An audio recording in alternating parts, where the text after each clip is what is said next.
If you feel like nutrition in midlife has become incredibly confusing, you are not alone. One minute it's low carb, the next minute it's high protein. What about high fat, low fat, keto, carnivore, whole 30? Where are we going next? Somewhere along the way, it just gets incredibly overwhelming. So I'm here to simplify it.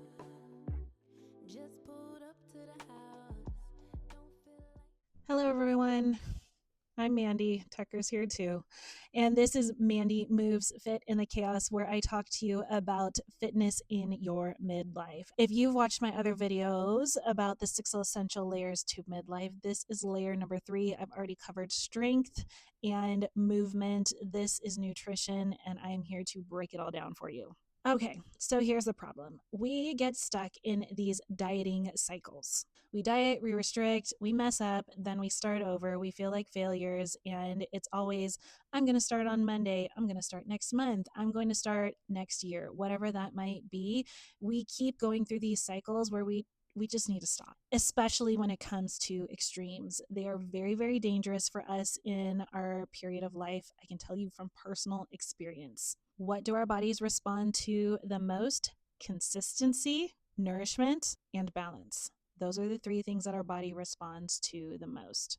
So that personal experience that I was telling you about, I ruined my metabolism in my early 30s. I've talked about this several times on here, but I have done a ton of different diets. I did keto and I did intermittent fasting and I did long-term fasting. I don't suggest you do any of those 3 things. And I will insert a video clip of Dr. Stacy Sims talking about why you should not do keto. And she talks about it for men and women, but I'm going to say for me, it was not a good experience. I am kind of anti-keto for both sexes. And I say this because when we look at the gut microbiome, that is so important. We see a decrease in diversity as we become more and more, I guess, city dwelling. And we are having less and less of variety in our food chain. Mm-hmm. We have to take care of the gut microbiome. If we look at the ketogenic diet, and the high fat intake that comes with it, it significantly decreases that gut microbiome diversity, which reduces the body's ability to synthesize vitamins, to produce serotonin, to have this conversation between the gut and the brain. And for women, we're already metabolically flexible by the nature of being born with more of those endurance fibers, that there's no reason to try to do a ketogenic diet. Okay, so what happened with me when I was on keto is it basically wrecks my gut. And keto is one of those things that works until it doesn't. And unless you are 100% willing to commit to that particular lifestyle, it's not the best thing. There's also data around using intermittent fasting with keto, and I definitely got into that. And I'm just like a late person. I wake up late. I'm not an early morning person. So shifting my eating window to later on in the day was what worked for me. So I did not eat with my circadian rhythm. Problem number 1. Problem number 2 was I did more of a dirty keto. Now, there are people that are big proponents for healthier keto. So you're making sure that you get in all of those phytonutrients and stuff, and basically just cutting out like breads and those kind of things.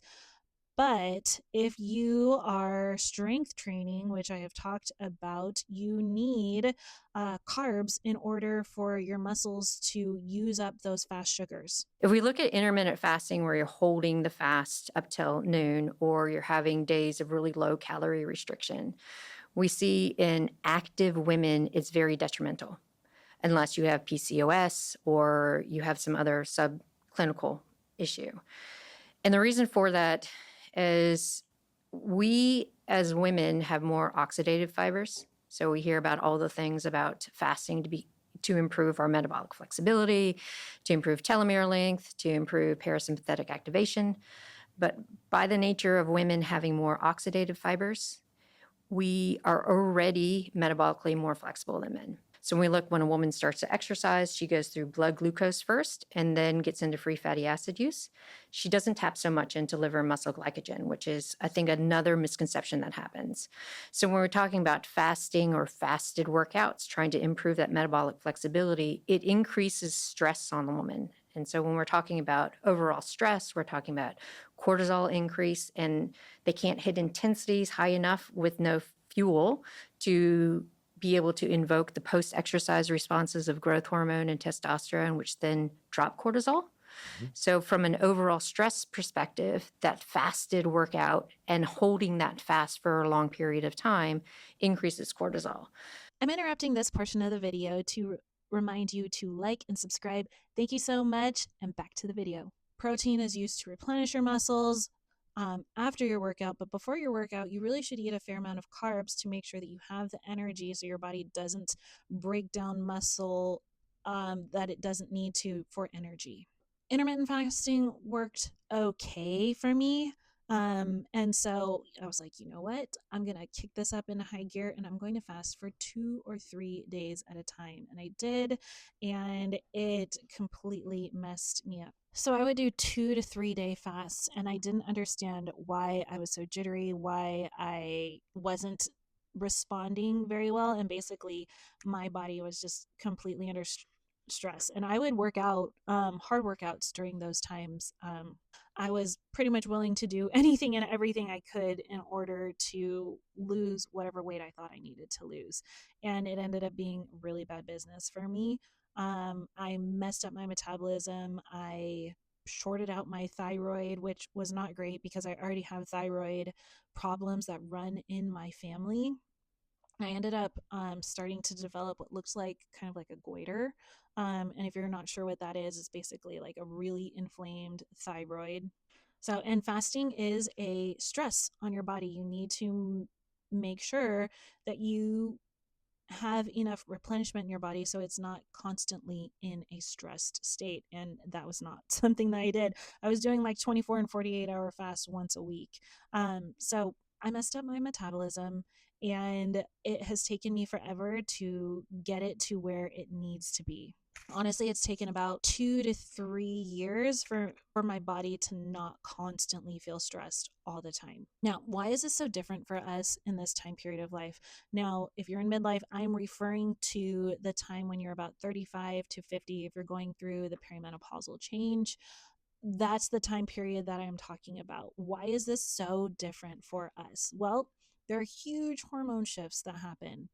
Men can fast a lot more easily than we can. Our bodies are already metabolically flexible.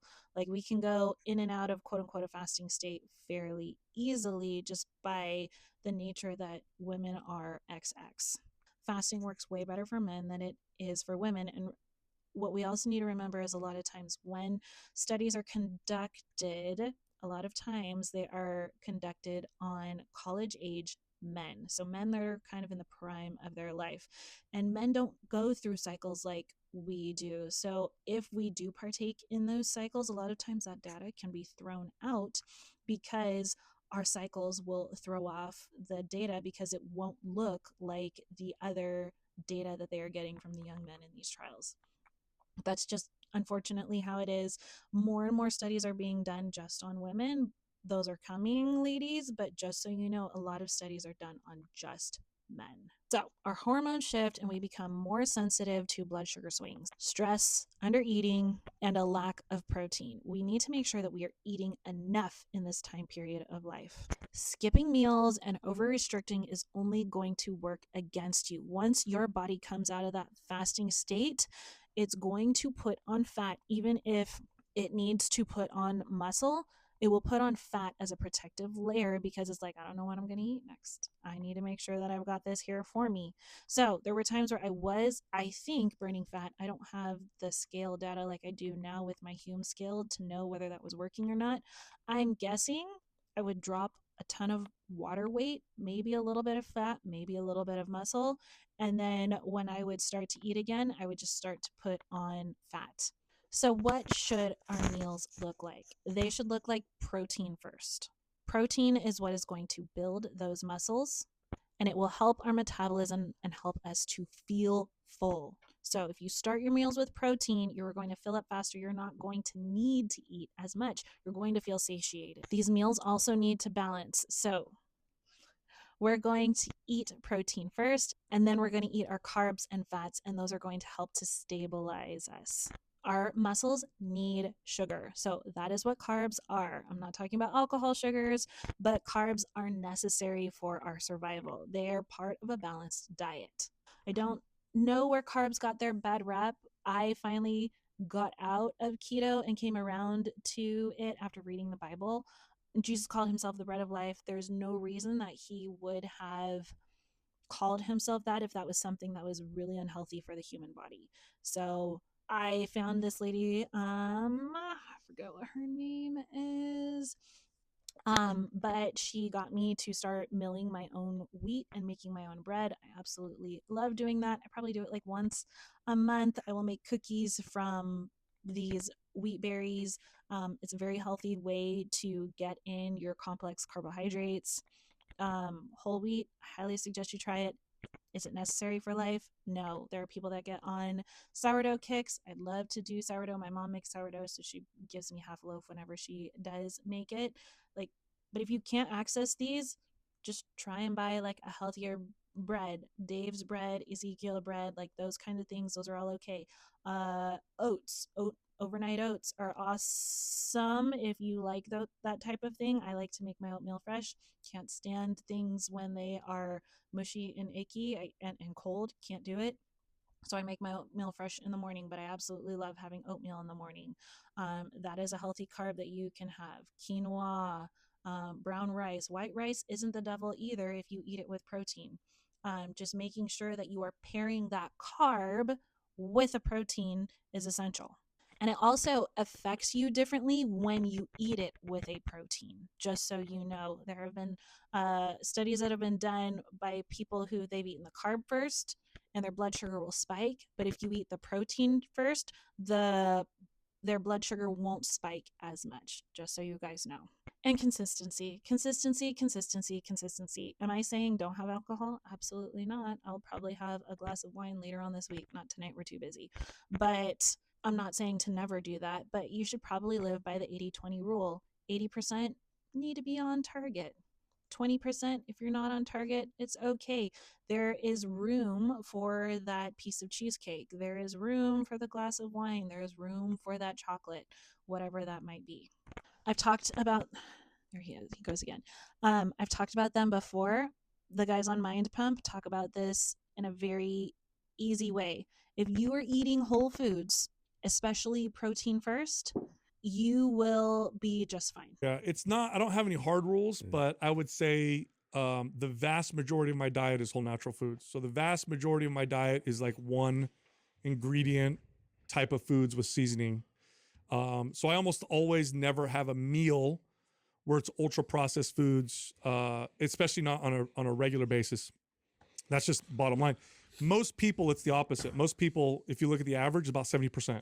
So if you look at all the food they consume, 70% is ultra processed. I think if you flipped it and made it like 10 to 20% ultra processed and 80%, 90% whole natural foods, I think that would solve. Oh, I think if so you much just flipped it and did 70-30, you'd be okay. Yeah. Eat whole foods, unprocessed foods. Now, I will put in like a picture of what that is supposed to look like because you're like, well, what might those whole foods be or what are those non-processed foods? Now, I don't want you to think that I don't eat processed food because I 100% do. My protein shakes, they're a processed food.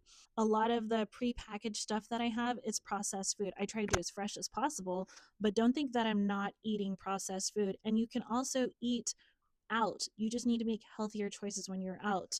Right now, my refrigerator is not doing well. The repairman came yesterday. He's like, "Oh, I'm gonna need another part." Like he said something about motherboard or switchboard or something.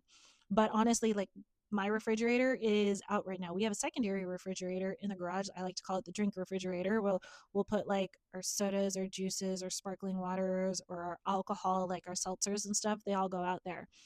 Okay, to prove to you how crazy my house is right now. So this is the inside to my refrigerator. Here is the cover to that back piece that I was telling you about. Oh, I gotta clean that. That's gross. Okay, go, move. And then like my refrigerator is unplugged. Like this is what we're working with right now. So for my family, eating off of the for breakfast and lunch, it's not so bad. Dinner is a lot harder because they usually have leftovers, and I didn't want to stuff this more with leftovers. But this usually just has drinks in it, maybe some extra eggs because I buy 100 eggs at a time. But like you can see, I have processed food in here. I've got some fresh things, and I've got as close to fresh things as possible, but I have processed food. The closer you can get it to on that spectrum of unprocessed foods, I'll put that little picture on here as well so that way you guys can see it. But the closer you can get to that far side of it being less processed, the better. Back to the video. But right now that's full of our food, but I have prepackaged food in there. I've got like little salami and provolone prepackaged foods. I know that those are 30 grams of protein each. Those are a very easy lunch that I pair with an apple or a pear, and I love it. Like, that's something that I eat. That's processed, but it fills me up fairly easily. The bagel that I had this morning, totally processed. The eggs that I had this morning, not processed. Yogurt I had this morning, processed. Yes, yogurt is processed. It comes in a tub. The berries that I put on it, not processed. The granola that I put on it, processed. Try to eat as many non-processed foods as possible. If you are eating, if you're cooking your own meat, that's not processed. I know technically it comes like in a package, but we're just going to call that not processed because you are cooking it yourself. So that's what that should look like. It should look like you making most of your own food. However, like I said, my fridge is on the fritz. Technically, I've got food to make, but I've got nowhere to put any leftovers. So for the past 3 days, we've eaten out.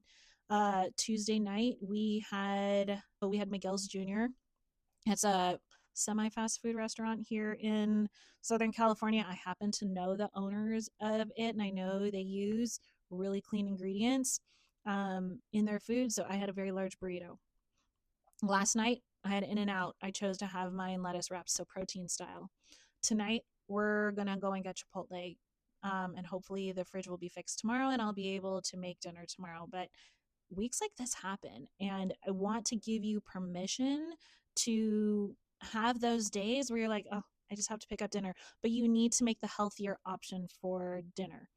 Don't necessarily pick up McDonald's because that's not going to be the best thing for you. But if your family like votes we're doing McDonald's, get the chicken nuggets, not the fries. Get the wrap, not the burger. Like, make little choices like that, and you're going to see a shift in how you feel. And we need to let go of the all or nothing thinking. We cannot live in extremes. We need to live in the moderate, okay? I'm not an extremist. I can't.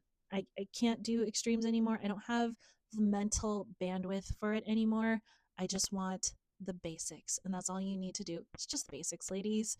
Get in your protein, get in some carbs, get in some healthy fats, and then get in some vegetables and fruits for your phytonutrients, and you will be golden. Nutrition in midlife is not about getting everything right. It's about supporting your body in the way that it needs to be supported. And it also needs to be as sustainable as possible. When you combine this with the other layers, it is going to help all of the other layers. They all build off of one another. You cannot build strength and muscle unless you get your nutrition in line. You will not have the energy to go for those walks that I literally just talked about unless your nutrition is in order. Okay, you're not going to be able to sleep properly if your nutrition is not in order. If you're eating a bunch of sugar, I notice if I have a glass of wine at night, I do not sleep as well that evening. Some bodies you may notice that you have intolerances to, and that is a stress that you put on your body. It affects every single other layer of your body. If you do not eat enough fat, you cannot produce the hormones that you need to. And we already know that our hormones in this time of life are going out of whack or can be out of whack. You don't need to help it any further by eating a low fat diet. So anyone that has been on that low fat diet, stop it now. You don't need to do high fat. You could just eat regular. It's fine. You guys can have some fat. You actually need some fat. Otherwise, your hormones will pay. And in all honesty, ladies, just be reasonable. That's all you need to do. In this channel, we just talk about balance. We do not need to go to extremes. I am in a cycle right now where my body is just getting completely stressed out over every little thing. And I'm not able to do the workouts that I can. But the one thing that I can do is make sure that my nutrition is in order. I made sure I had a good breakfast. I made sure I had a good lunch. I'm going to have a good dinner tonight. Those are the things that I just have to do to make sure that I'm doing that one thing that will hopefully help all the other things. If you get this layer of nutrition in line, it is going to help all the other layers and things will start to fall into place. Maybe this is the missing layer for you. I know it has for sure helped me. Thank you all so much for watching Mandy Moves Fit in the Chaos. I've had a great time chatting with you about nutrition. I'm actually quite hungry, so I will most likely go and order my dinner here soon. I upload videos every Saturday. And if I do a bonus video, it will go up on Wednesdays. I hope you all have a beautiful week, and I will see you in the next one. Please don't forget to like and subscribe.